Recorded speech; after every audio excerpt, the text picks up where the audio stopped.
parents warned me not to look out the window at night. I just discovered the horrifying reason why. Ever since I was a baby, my parents always told me, don't look out the window at night. I always asked them why, but they would just shrug it off with a creepy smile. As I grew older, I stopped questioning it, but I just never could have guessed the horrifying secrets my parents were hiding. Everyone in my town also followed this weird tradition, so I thought it was normal. That was until I went to college and noticed that none of the other kids were like this. So during Christmas, when I went to my parents' house, I remember them telling me not to look out the window.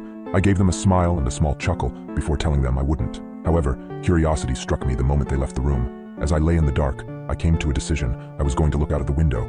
Just as my hand came to the sheer white curtain of the guest room, I paused. My mind flashed to that one time when I was 12. My parents were talking in the kitchen. I was home with the flu and was about to make my way to the sink for some water, but I stopped at the doorway. I hid behind the wall, peeking my head out from the doorway just an inch. My mother was crying and my father was holding her and rocking. That poor little girl. I feel horrible for her family, whispered my mother. My father just nodded and continued holding her. I went back to my room after that. Several hours later, my dad came up to my room with several pieces of wood and boarded up my windows. What are you doing that for, Dad? I asked him. Oh, it's nothing. Just safety reasons, he replied. I learned at school the next day that a little girl was found dead the previous morning, the window broken and curtains torn. I snapped back to the present. My hand drew back from the curtain. I shook my head, cursing myself for being so weird. What was the worst that could happen? It was just a window, it couldn't hurt me, right? As I reached my hand out again, my instinct was telling me to stop.